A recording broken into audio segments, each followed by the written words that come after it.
A poor widow begged, "Please bury my child. The mountain man's response will shock you." Montana Territory, winter of 1874. The sun sank behind the jagged spine of the Bitterroot Mountains, its dying light burning red against a sky smothered in snow. Wind howled through the pines, a mournful cry across the endless white. Beneath that storm of ice and silence, a lone figure trudged forward, small, frail, and nearly swallowed by wilderness. Her name was Sarah Whitmore. Though no one had spoken it kindly in a long time, her dress, once blue, was torn and stiff with frost. A threadbare shawl clung to her shoulders as she stumbled through knee-deep snow, clutching a limp bundle wrapped in a gray blanket. The child's head lolled against her chest, pale lips still, lashes dusted white from cold. "Hold on, baby. Just a little longer," she whispered. "Mama's almost there." But the wind stole her words. Her boots, worn thin, slipped on the ice, and she fell to her knees. Pain shot through her, but she crawled forward, driven by something beyond reason. Love, desperation, guilt. For 3 days she had walked, following a faint trail through the pass. No one in Silver Creek would help her. They had spat at her feet when she begged for medicine. "Ain't nobody helping a woman who laid with an Indian," one had sneered. So Sarah left, carrying her fever-burning child into the storm, chasing a rumor she overheard at the general store about a man deep in the pines, once called Dr. Elias Boone, a Union Army surgeon turned recluse. The townsfolk called him the Mountain Man, said he was mad, dangerous, but no one else would help. By the time she saw the thin curl of smoke rising from a chimney, the world had become a blur of white and red. Her breaths came in broken gasps. She staggered toward the cabin, wind slicing through her coat like knives. "Just a few more steps," she murmured. "Please, God, not yet." Then she felt it. The stillness. The child in her arms had stopped trembling. The faint warmth pressed against her chest was gone. Her fingers fumbled to feel the girl's cheek, the small chest, no rise, no breath. Only silence. Her knees gave out. She collapsed, clutching the child to her breast. "No, no, God, no," she sobbed, voice shattering. "Please, not her." Snowflakes landed on the child's face like falling ash. Sarah kissed her cold lips again and again, tears freezing as they fell. She rocked the small body, humming broken lullabies to a child who no longer moved. Time passed, minutes, maybe hours. Somewhere nearby, a faint glow flickered through the snow. With the last of her strength, Sarah dragged herself toward it, crawling on hands and knees. Her fingers were numb, bleeding, but she kept moving, leaving a trail of crimson on the white. She reached the door, raised a trembling hand, knocked. The door creaked open. A figure filled the frame, a tall man with a thick beard, rough coat, and eyes like steel reflecting firelight. Elias Boone said nothing. He looked down at the woman collapsed on his threshold, the bundle in her arms. Sarah tried to speak, but her lips were blue, her eyes red with tears. For a moment, they only stared. Then, in a voice as thin as the wind, she whispered, "Please, bury my child." Elias froze. The storm outside seemed to pause. Slowly, he knelt beside her. His gloved hands reached for the bundle. He hesitated, then peeled back the blanket. The child's skin was pale, lips tinged blue. Her lashes were crusted with frost. Elias brushed a finger beneath her nose. Then he felt it. A tremor. A whisper of breath. He pressed his ear to her chest. A beat, weak, but there. His eyes widened. Something ancient and fierce surged in him. He looked back at Sarah, then to the open cabin. "She's still breathing," he shouted. "Come quick." The door swung wide behind him, letting the storm rush in. For the first time in years, Elias Boone's heart pounded, not from fear, but from hope. Elias Boone had not spoken to another soul in nearly a year. He lived at the edge of a granite cliff, where the wind howled like wolves and the trees stood like silent sentinels. His cabin was hand-built, Rough logs, stone hearth, no luxuries save for a shelf of old medical books, a battered trunk, and a rifle hanging above the door. The war had ended 9 winters ago, but the noise of it still echoed in his mind. Screams, torn limbs, field hospitals soaked in blood. And worst of all, the night he returned to find his own cabin burned, his wife's body left in the ashes, his son's toys half melted near the hearth. The men who did it were white settlers. They called her a traitor for marrying a Comanche sympathizer. For Elias, that word, traitor, became a noose. He hung it around his own neck, year after year. He had sworn an oath to heal, to protect, and he had failed them. So he ran, from the towns, the uniforms, the medicine. He buried the name Dr. Boone, along with his wife and child. Only his old bloodhound, Grizz, stayed with him. Only the cold ever spoke. Until tonight. He shut the door behind him, wind banging hard against the frame. Snow poured off Sarah's shoulders as she collapsed near the hearth. Elias knelt swiftly beside her and unwrapped the bundle. The girl's skin was icy, her breath shallow. He moved fast, instincts overriding memory. He stripped off the child's wet clothes and wrapped her in wool. Then he grabbed a tin cup of hot water and dipped in a clean rag, gently pressing it to her neck, her chest, her feet.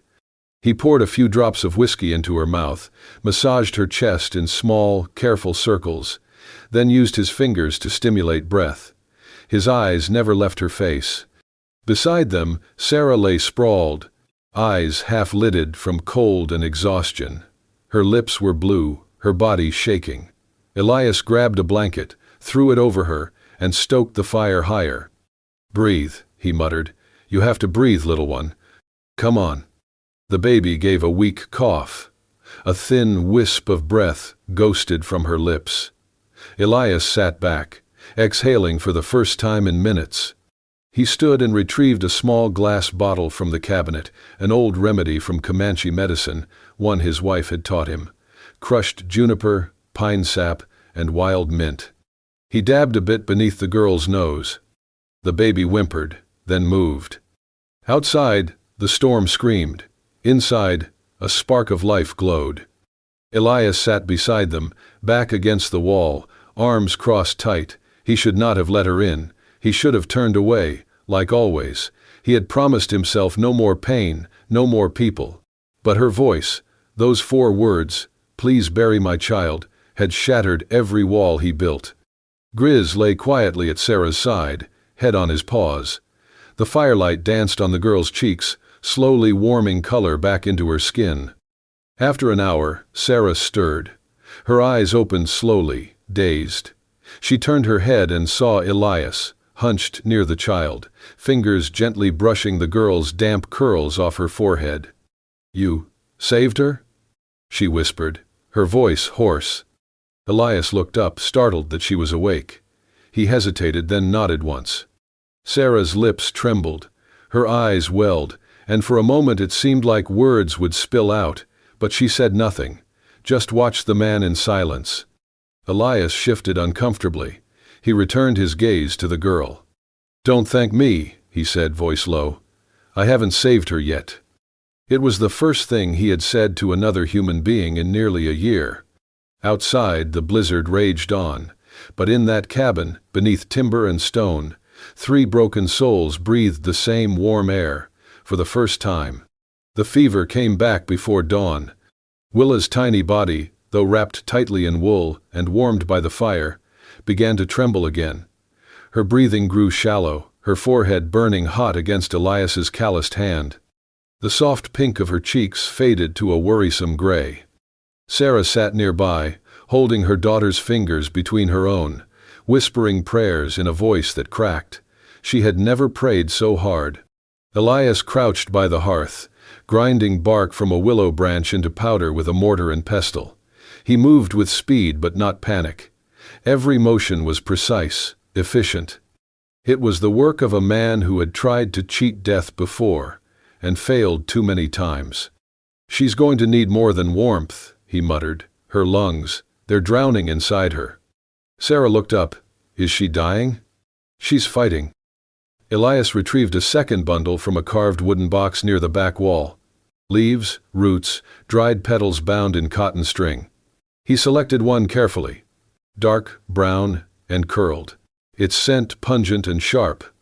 "What is that?" Sarah asked softly. "Wild sage and rabbit tobacco. Good for the lungs." He tossed a handful into boiling water. The cabin filled with a strange but earthy scent. Sarah watched, confused, as he unrolled a faded pouch containing what looked like smudged charcoal and white ash. He placed the mixture in a small clay bowl, lit it with an ember, and waved the smoke gently around Willa's body. It was not what she had expected. You use their ways," she said cautiously. "The Comanche?" Elias nodded once. "I learned what I could. From someone who believed in both medicines, before they took her." Sarah said nothing for a long moment. The fire cracked. "They called her a savage," Elias said, his voice low as he crushed elderberries and mixed them into a thick syrup. "Said she turned me wild, said I betrayed my own kind. But she was the only soul who ever saw me for who I was, and loved me anyway." He stood, carried the warm herbal blend to the child, and dabbed a few drops onto Willa's tongue.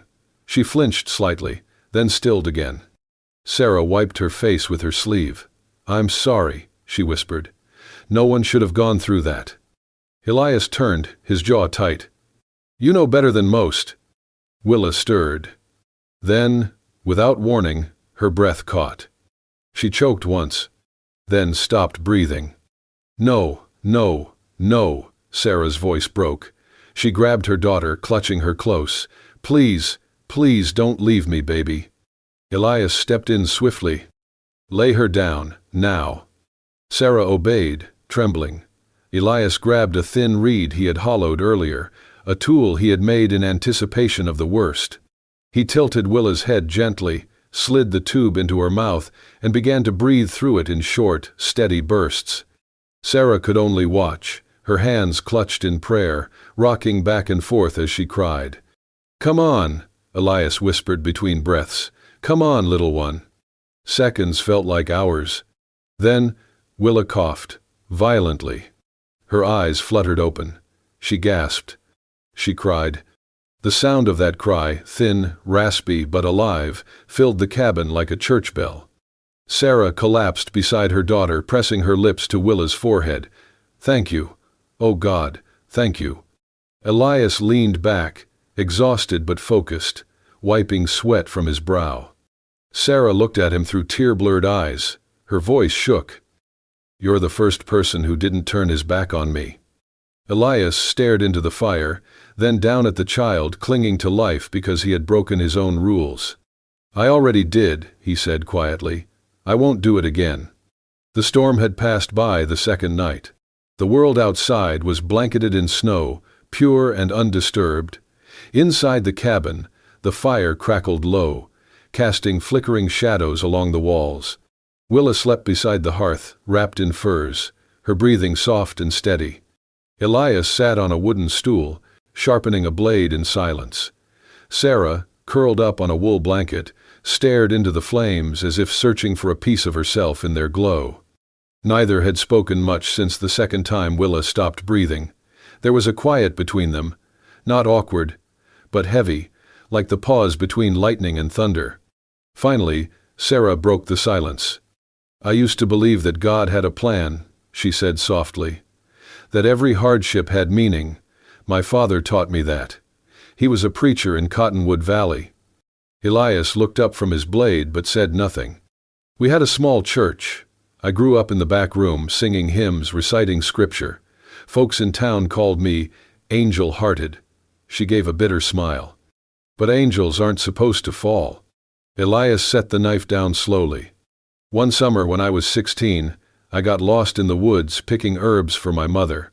I heard the wolves before I saw them, would have been torn to pieces if he hadn't come." She paused. Her eyes glistened in the firelight. "His name was Ketan. He was Comanche. Young, quiet, strange to me at first. But he knew the forest like the back of his hand. He led me home, never asked for thanks." Sarah's voice dropped lower. I started leaving food by the river for him, and he'd leave little carvings, feathers, flowers. We never spoke in town, not once, but in the woods, we talked for hours. Elias leaned forward, elbows on his knees, listening without interruption. I loved him, Sarah said simply. He wasn't a savage, he was gentle.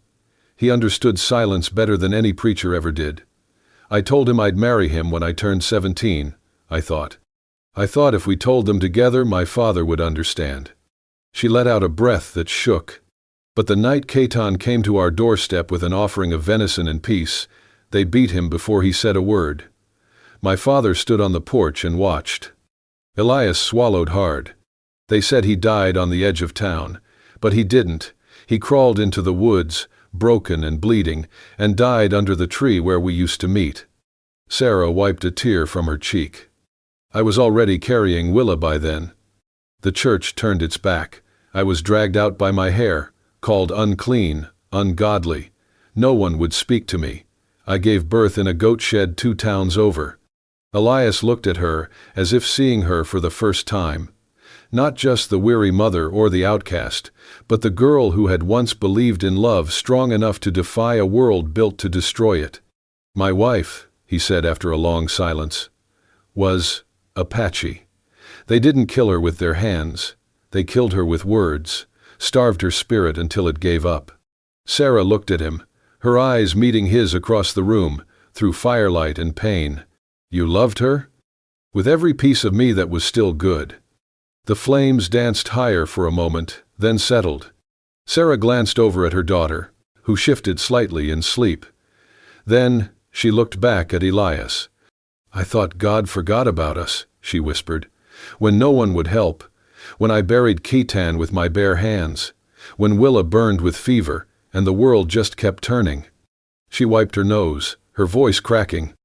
But when I saw you lean down and breathe life into her, I knew I'd been wrong. Her words hung in the warm air. Elias did not answer right away. He only nodded, once, slow, solemn, and sure. Outside, the wind was quiet now, but inside that cabin, where pain had once been the only fire, something else had begun to burn. The days blurred together in a hush of falling snow and whispered breaths. The storm passed, but the mountains remained sealed under layers of white. The world outside the cabin was cold and silent, but within those walls, life stirred softly. Elias chopped wood in the mornings while Sarah stirred soup over the fire. Together, they patched the leaking roof with pine tar and stitched blankets from old sacks. Elias carved a small wooden horse for Willa, its legs slightly uneven, but she gripped it tight with her tiny fingers. When she smiled, both adults forgot, for a moment, that the world had ever been cruel. He showed Sarah how to dry willow bark properly, how to brew tea for a cough using pine needles and elderflower. She watched with furrowed brows, absorbing every word, every gesture. In return, she sang to Willa at night, soft melodies in a tongue Elias did not know but found strangely comforting. That's Comanche, isn't it? He asked one evening, his voice low as they sat by the fire. Sarah nodded. Just lullabies. Ketan's mother used to hum them. She taught you? Sarah smiled. No. Ketan did. He sang them to me under the stars. Elias looked at her, long and quietly, then turned back to the fire. The flames cast amber light over the lines of his face, softening them. They laughed more often now, small chuckles over burnt bread, Willa's attempts to crawl across the cabin, or the way Grizz would chase snowflakes through the open door. But underneath their shared smiles, shadows lingered, wounds healed slowly in the cold. One night, as Willa slept curled against Sarah's side, Elias opened an old cedar trunk. He dug beneath a folded Union jacket and several brittle letters. From the bottom, he pulled out a small pouch wrapped in deer hide. He sat down across from Sarah and unwrapped it carefully. Inside was a single silver earring, an intricate design of feathers and turquoise, unmistakably Apache. The metal caught the firelight, flickering like a tear caught mid-fall. She gave this to me the night we married, he said. Her name was Naira. Sarah looked at the earring, then at Elias. She said nothing, but her hands tightened slightly around Willa's blanket. They killed her because she loved me, and because I did not stop them, he said. His voice was not angry, not bitter, just honest. Sarah's breath caught. I buried her wearing the other one. This I kept. Elias held the earring out to Sarah, palm open. I think she'd want someone like you to have it. Sarah's lips parted. Elias, I'm not asking you to wear it for her. I'm giving it to you because I could not protect her. He paused. But I will protect you. Her eyes shimmered in the firelight. She reached out slowly, took the earring, and closed her hand around it as if it were the most fragile thing in the world. I don't know what this means, she whispered. It means, Elias said gently, I will not let the world take from me again what it has no right to. Outside, the snow fell silent and slow. Inside, two people, branded by sorrow, shaped by loss, sat close, the fire between them glowing steady and warm. And somewhere in the middle of the quiet, the ache in their chests softened. The mountain morning was sharp and still. Snow sparkled under a pale sun, and the air was so cold it cracked against the lungs. Elias was out front, stacking firewood he had just chopped, his breath rising in plumes. Inside the cabin, Sarah hummed softly to Willa, brushing the child's hair with her fingers. Neither of them heard the horses until it was too late. 5 riders crested the hill, coats dark, rifles slung, faces cold with purpose. Leading them was Thomas Everett, son of the preacher from Cottonwood Valley, and a man with a long memory and a wounded ego. Years ago, he had courted Sarah with righteous arrogance. She refused him. And now, he rode to reclaim what he thought was lost honor. There, he spat, pointing toward the smoke curling from Elias's chimney. The savage's whore, hiding with that mountain rat. Let's bring justice. The others followed without question. Some were neighbors, others hired hands, but all of them carried guns, and the scent of something uglier than law. Elias was just turning with an armful of logs when the butt of a rifle cracked against his temple. He dropped hard, blood spraying across the snow. They kicked him until he stopped moving. Inside, Sarah heard the thuds, her breath caught. She peeked through a crack in the wooden shutters and saw the men, recognizing Thomas by his father's preacher coat, now stained with snow. She did not scream. Instead, she lifted Willa from her bed and rushed to the cellar door behind the stove, flinging it open and lowering her daughter gently into the dark. Stay quiet, she whispered, choking on panic. Not a sound, baby, please.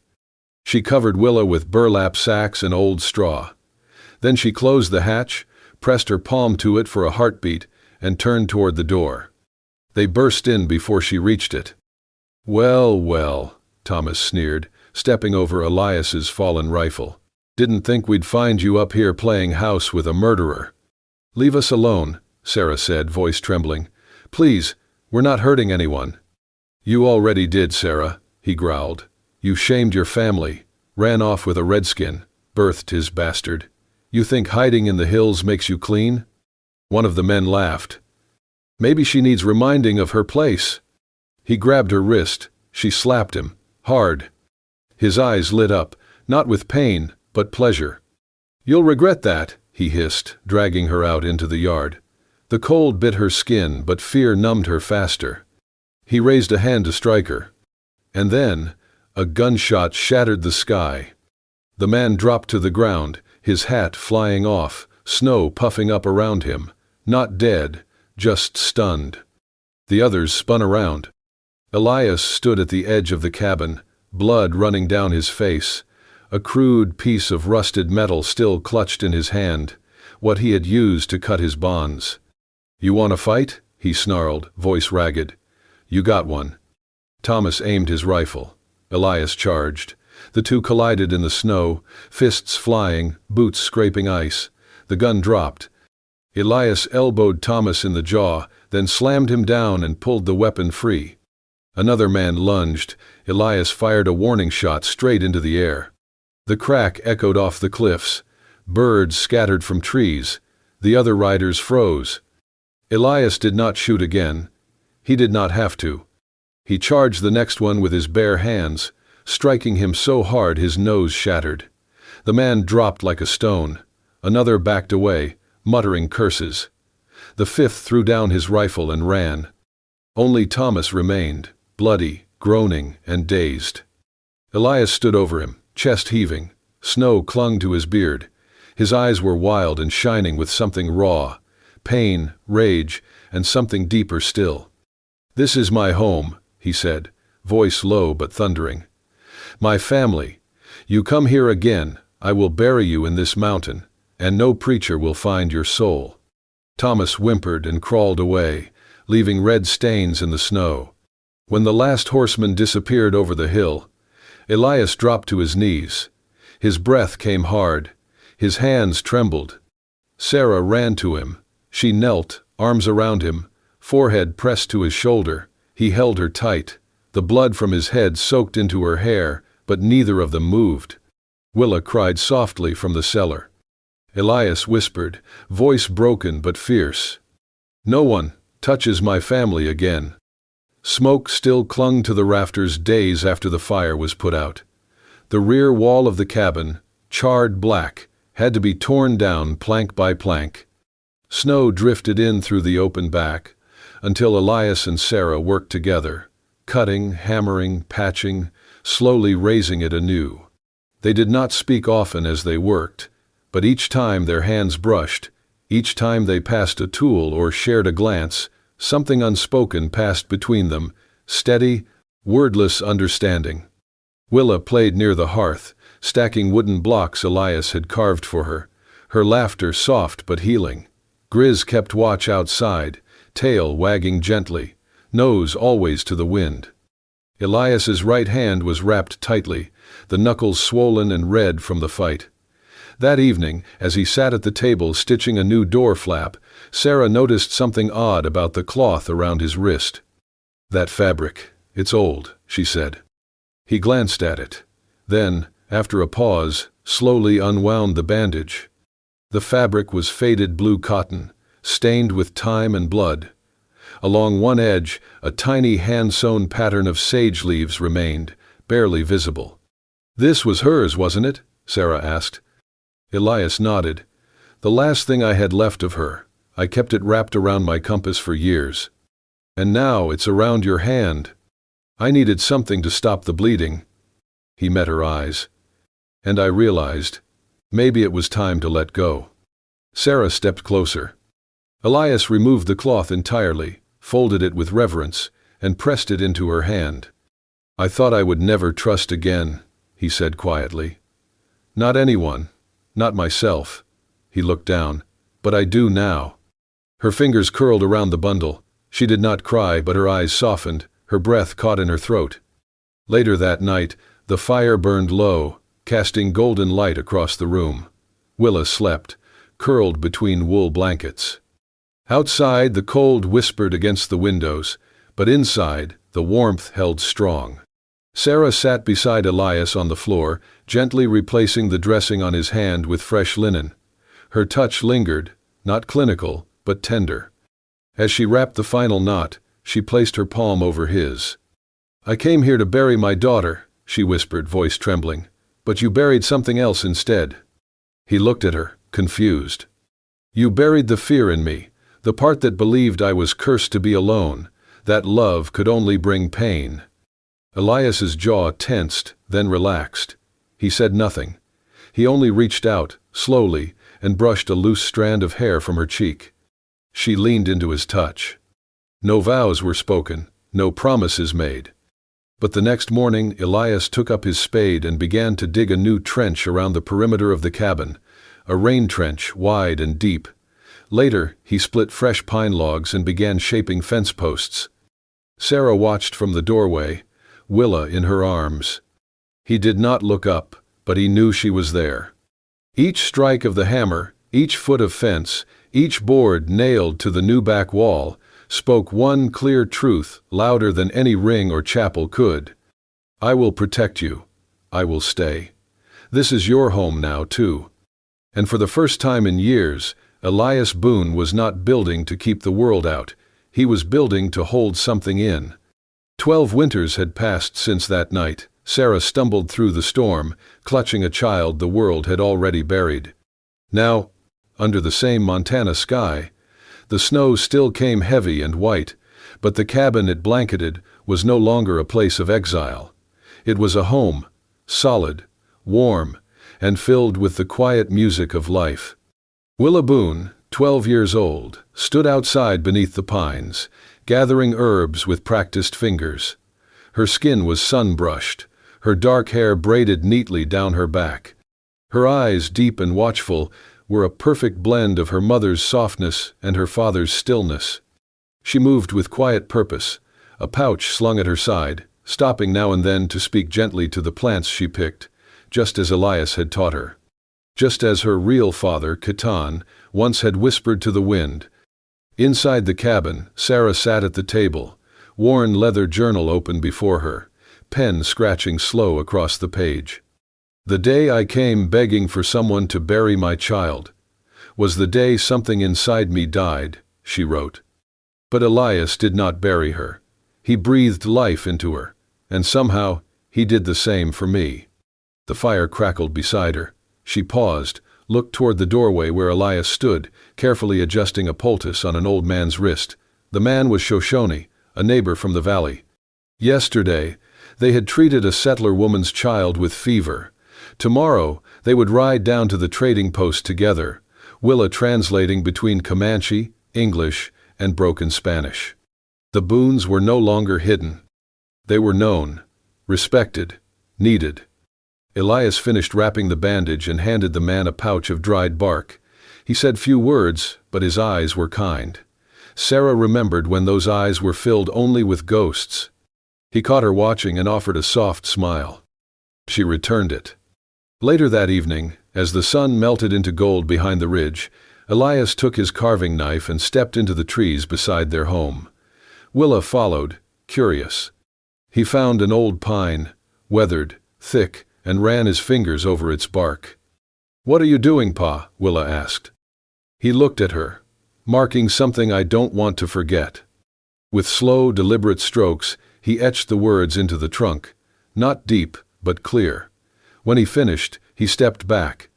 Willa read it aloud. "She's still breathing, and so am I." That night, the three of them sat by the fire. Willa rested against Sarah's shoulder, a book in her lap. Elias carved a new toy in his hands, a wolf this time, for Grizz, now gray-muzzled but loyal as ever. The wind whispered through the shutters, but there were no distant gunshots, no fear riding in on hooves. Only the peace that comes after long silence, after wounds begin to heal. Sarah glanced down at her journal, left open beside her. "Some love stories do not begin with kisses," she had written. "They begin with a knock on the door, with blood in the snow, with breath returning to a child's lungs. And sometimes they end without words, just a fire, a family, and a life reclaimed from the edge." The flames danced, the cabin stood tall, and outside, beneath the pine tree bearing Elias Boone's quiet testament, the snow fell gently, not to bury, but to bless. In a land where mercy was rare and love even rarer, one man chose to save instead of bury. If this story touched your heart, hit that like button and subscribe to Wild West Love Stories for more tales of forbidden love, survival, and second chances on the American frontier. We bring you new stories every week, rich with emotion, grit, and romance that defies the odds. Join us, and remember, where bullets missed, hearts didn't. Subscribe now, and never miss a heartbeat from the Wild West.